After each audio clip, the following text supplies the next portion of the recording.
Hello అండి.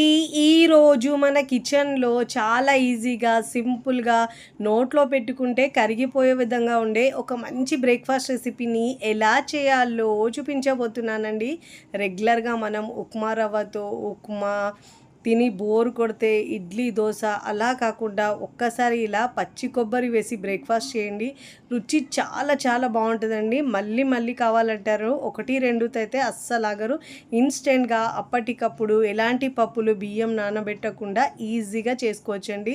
దీంట్లో నేను ఐస్ క్రీమ్ రెసిపీని కూడా ఎలా చేయాలో చూపిస్తున్నానండి. సింపుల్‌గా బయట వందలు వందలు ఖర్చు పెట్టకుండా ఇంట్లోనే సింపుల్‌గా ఎలా చేయాలో చూపిస్తానండి.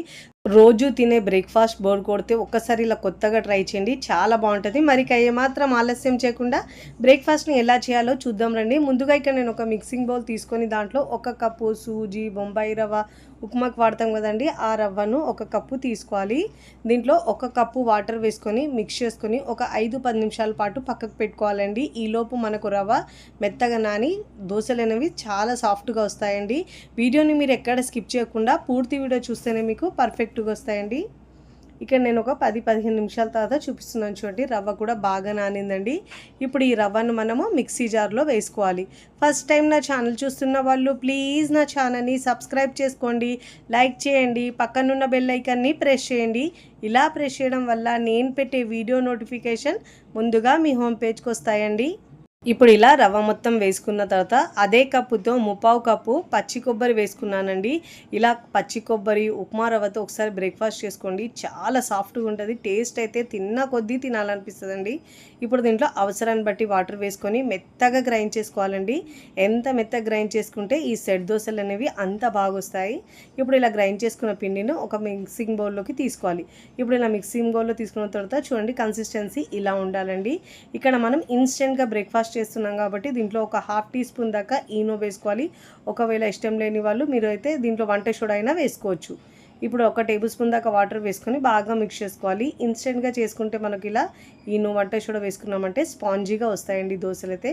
చూడండి కన్సిస్టెన్సీ నేను వీడియోలో చూపించిన విధంగా ఇలా ఉండాలండి. ఇప్పుడు స్టవ్ మీద ప్యాన్ పెట్టుకొని ప్యాన్లో ఒక టీ స్పూన్ దాకా ఆయిల్ వేసుకొని ఇలా గ్రీస్ చేసుకోవాలండి. అప్లై చేసుకోవాలి ఇలా ఆయిల్ని మనం. ఇప్పుడు అప్లై చేసుకున్న తర్వాత దీంట్లో ఒక గరిటెడు పిండి వేసుకొని మరీ పల్చగా స్ప్రెడ్ చేయద్దండి. ఇలా వేసి లైట్‌గా ఇలా నేను వీడియోలో చూపించిన విధంగా ఇలా వేసుకోవాలి దోసలు. ఇలా వేసుకున్న తర్వాత మూత పెట్టేసి మీడియం ఫ్లేమ్‌లో ఉడికించుకోవాలండి. పైన తడి ఆరిన తర్వాత కింద మంచిగా కాలిన తర్వాత ఇప్పుడు మనం ప్లేట్‌లోకి తీసుకోవాలి. 2 వైపులా కాల్చే అవసరం ఉండదండి. చూడండి ఎలా హోల్స్ వచ్చాయి. ఇప్పుడు ప్లేట్‌లోకి తీసుకోవాలి. ఇదే విధంగా మిగతా పిండితో కూడా 1 బై 1 ఇలా సెట్ దోసలు వేసుకోవాలండి. దీన్ని మరీ పల్చగా వేయకుండా నేను వీడియోలో చూపించిన విధంగా ఇలా వేసుకొని మూత పెట్టేసి ఉడికించుకోవాలండి. ఒకవైపు కాలితే సరిపోతుంది. మరోవైపు కాలే అవసరం ఉండదండి. ఇప్పుడు ప్లేట్‌లోకి తీసుకోవాలి. ఇదే విధంగా నేను అన్ని 1 బై 1 వేసుకున్న తర్వాత సర్వింగ్ ప్లేట్‌లో సర్వ్ చేసుకున్నానండి. చాలా ఈజీగా, సింపుల్‌గా, టేస్టీగా చేసుకునే దోస మీకు నచ్చితే తప్పకుండా ట్రై చేయండి. ట్రై చేసి ఎలా కుదిరిందో కామెంట్ ద్వారా తెలియచేయండి. మీకు నచ్చిన చట్నీతో సర్వ్ చేయొచ్చండి. నేనైతే పల్లీ చట్నీతో సర్వ్ చేస్తున్నాను. రుచి అయితే అద్భుతంగా ఉంటుంది. తిన్న కొద్దీ తినాలనిపిస్తాయండి. నోట్లో పెట్టుకుంటే అలా జారిపోతుందండి. అంత బావుంటది. ఫస్ట్ టైం చేసిన వాళ్ళు కూడా చాలా పర్ఫెక్ట్‌గా వస్తాయండి. 1, 2 అయితే అస్సలాగరు. అంత బావుంటాయి. ఈ చట్నీ కాంబినేషన్ అయితే సూపర్‌గా ఉంటాయి దోసలండి. రెగ్యులర్‌గా తినే ఇడ్లీ, దోస, ఉప్మా అలా కాకుండా ఉప్మా రవ్వతో ఒకసారి ఇలా కొత్తగా దోసలు వేసుకోండి. రుచి అయితే చాలా చాలా బావుంటదండి. ఒట్టిగా తిన్నా కూడా సూపర్ టేస్టీగా ఉంటాయి. మరి ఇప్పుడు మనము ఐస్ క్రీమ్ రెసిపీని ఎలా చేయాలో చూద్దాం రండి. ముందుగా నేను ఇక్కడ ఒక ప్యాన్ తీసుకొని దాంట్లో ఫుల్ ఫ్యాట్ మిల్క్ తీసుకున్నానండి. 1 లీటర్ పాలు తీసుకున్నాను. ఇప్పుడు ఈ పాలలో నుంచి మనము ఒక పావు కప్పు దాకా పాలని మనం వేడి చేయకముందు ఇలా పక్కకు తీసుకోవాలండి. ఈ పాలని మనం ఏం చేయాలో నేను నెక్స్ట్ తర్వాతే చెప్తానండి. అప్పుడైతే పక్కకు పెట్టుకోవాలి. ఇప్పుడు మిగతా పాలని మనం స్టవ్ మీద పెట్టుకొని బాగా వేడి చేసుకోవాలండి ఈ పాలనైతే. ఇక్కడ నేను మరొక బౌల్ తీసుకొని దాంట్లో ఒక 2 టేబుల్ స్పూన్ దాకా కస్టర్డ్ పౌడర్ వేసుకోవాలండి.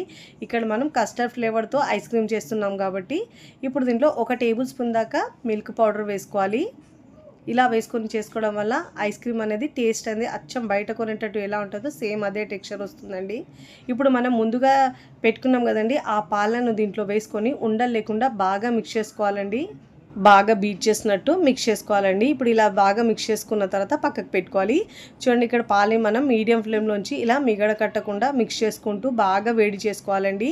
ఈ పాలు అనేది మనకు ఒక హాఫ్ దాకా అయ్యే వరకు ఉడికించుకోవాలి. ఇప్పుడు పాలు ఉడుకుతున్నాయి కదండి, ఇప్పుడు దీంట్లో 3/4 కప్పు దాకా షుగర్ వేసుకోవాలండి. ఒకవేళ తీపి ఎక్కువ తినే వాళ్ళైతే 1 టేబుల్ స్పూన్ దాకా యాడ్ చేసుకోవాలి, లేదంటే నార్మల్గా ఇదైతే కరెక్ట్గా సరిపోతుందండి. ఇప్పుడు షుగర్ కరిగే వరకు కరిగించుకోవాలి బాగా. మంటను మీడియం ఫ్లేమ్లోనే ఉంచాలండి, అప్పుడే మనకు పాలు అనేవి కింద మాడవు. ఇలా మిక్స్ చేసుకుంటూ ఉండాలి. ఇప్పుడు మనం ముందుగా రెడీ చేసుకున్న ఈ కస్టర్డ్ మిల్క్ని దీంట్లో వేసుకోవాలి. వేసుకొని ఉండలు లేకుండా బాగా మిక్స్ చేసుకుంటూ కాస్త దగ్గరికి అయ్యే వరకు మనము ఉడికించుకోవాలండి. చాలా సింపుల్గా చేసుకోవచ్చు. బయట మనం ఎక్కువ ఖర్చు పెట్టకుండా ఇంట్లోనే హైజీనిక్గా ఇలా హెల్తీగా రెడీ చేసుకోవచ్చు అండి. వీడియోలో చూపించిన విధంగా కన్సిస్టెన్సీ అనేది మనకు కాస్త థిక్ అయ్యే వరకు ఉడికించుకోవాలి. అంచుల వెంబడి ఉన్న మీగడను కూడా మనం ఇలా స్పూన్తో దగ్గర అనుకుంటూ ఉండాలండి. మంటను లో ఫ్లేమ్లో లేదంటే మీడియం ఫ్లేమ్లో ఉంచి మాత్రమే ఉడికించుకుంటూ ఉండాలి. ఇలా మధ్యలో కలుపుతూ చూడండి, థిక్నెస్ వచ్చే వరకు మనం, ఎందుకంటే చల్లారిన తర్వాత కూడా ఇంకా మరీ గట్టిగా అయిపోతుందండి. చూసుకుంటూ ఇలా బాగా మిక్స్ చేసుకోవాలి. చూడండి కన్సిస్టెన్సీ ఇలా వీడియోలో వచ్చిన తర్వాత ఇప్పుడు మనం స్టవ్ ఆఫ్ చేసుకొని పక్కకు దించుకొని పూర్తిగా చల్లారాలండి. పూర్తిగా చల్లారిన తర్వాతనే ఈ ప్రాసెస్ చేయాలి. ఇప్పుడు ఇలా బాగా మిక్స్ చేసుకోవాలండి. పూర్తిగా చల్లారిన తర్వాత మిక్సీ జార్లో వేసుకొని పల్స్ ఇస్తూ గ్రైండ్ చేసుకోవాలండి. ఫస్ట్ టైం చేసిన వాళ్ళకు కూడా చాలా పర్ఫెక్ట్గా వస్తుందండి ఇదైతే. అమూల్ ఫ్రెష్ క్రీమ్ 1 కప్పు దాకా వేసుకోవాలండి. లేని వాళ్ళైతే మీరు పాల మీద మీగడ ఉంటుంది కదండి, ఆ మీగడ అయినా 1 కప్పు వేసుకోవాలి. ఎక్కువ రోజులది వేసుకోవద్దండి, ఒక 1-2 డేస్లో ఉన్నది అదే వేసుకోవాలి. ఇప్పుడు దీంట్లో 1 టీ స్పూన్ దాకా వెనిలా ఎసెన్స్ వేసుకోవాలి. ఫ్లేవర్ అనేది చక్కగా వస్తుందండి ఇలా వేసుకోవడం వల్ల. ఇప్పుడు గ్రైండ్ చేసుకున్న ఈ మిశ్రమాన్ని నేనైతే ఇక్కడ ఐస్ క్రీమ్ బాక్స్ ఉందండి, ఆ బాక్స్లో ఇలా వేసుకుంటున్నాను. మీరు కావాలంటే టిఫిన్ బాక్స్లో అయినా వేసుకోవచ్చు. ఇలా స్మూత్గా గ్రైండ్ చేసుకున్న తర్వాత ఈ బౌల్లోకి వేసుకొని మిగతాది మిగిలింది నేను మరొక బౌల్లోకి వేసుకుంటున్నాను. ఇలా బౌల్లోకి వేసుకున్న తర్వాత మూత పెట్టేసి ఒక 4 గంటల వరకు వదిలేసేయాలండి. ఫ్రిడ్జ్లో పెట్టుకోవాలి. మూత పెట్టేసి ఒక 4 గంటలు పెట్టుకోవాలి. అంతకంటే ఎక్కువ అవసరం ఉండదండి. ముందైతే మనం ఇలా 4 గంటలు పెట్టుకోవాలి. ఇక్కడ నేనైతే 4 గంటల తర్వాత మీకు చూపిస్తున్నాను చూడండి, కాస్త గట్టిగా అయిందండి. ఇప్పుడు మళ్ళీ ఈ మిశ్రమాన్ని మనం సెకండ్ సారి కూడా ఇలా గ్రైండ్ చేసుకోవాలండి. ఇలా 2 సార్లు గ్రైండ్ చేసుకోవడం వల్ల మనకు టెక్స్చర్ అనేది అచ్చం బయట ఎలా ఉంటుందో సేమ్ అదే టెక్స్చర్, టేస్ట్, ఫ్లేవర్ అనేది వస్తుంది.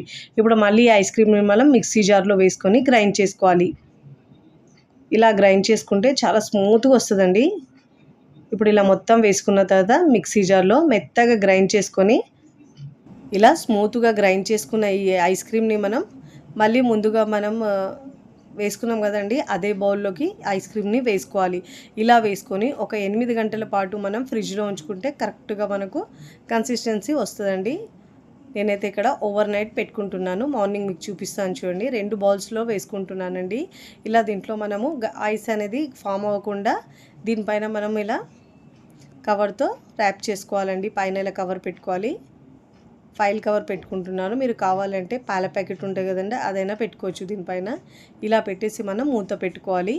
ఇదే విధంగా మరొక బౌల్ కూడా పెట్టుకొని ఇలా మనం మూత పెట్టేసి ఒక 8 గంటల పాటు పెట్టుకోవాలండి. ఈలోపు మనకు ఐస్ క్రీమ్ అనేది మంచిగా సెట్ అవుతుంది. చాలా ఈజీగా, టేస్టీగా, సింపుల్గా చేసుకునే ఐస్ క్రీమ్ మీకు నచ్చితే తప్పకుండా ట్రై చేయండి. ట్రై చేసి ఎలా కుదిరిందో కామెంట్ ద్వారా తెలియచేయండి. నేను ఇక్కడ మీకు మార్నింగ్ చూపిస్తున్నాను చూడండి.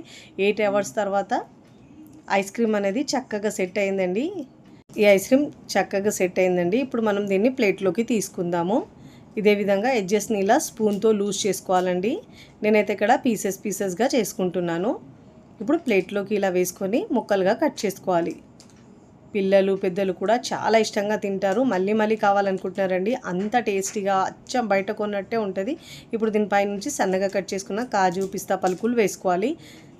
ఇక్కడ మీకు కట్ చేసి చూపిస్తున్నాను చూడండి. చాలా ఈజీగా, సింపుల్గా చేసుకునే ఐస్ క్రీమ్ అండి. నోట్లో పెట్టుకుంటే కరిగిపోయే విధంగా ఉంటుంది. అంత ఈజీగా చేసుకోవచ్చండి. ఇంట్లో ఉండే పాలతో ఇలా సింపుల్గా చేసుకునే ఐస్ క్రీమ్ అది.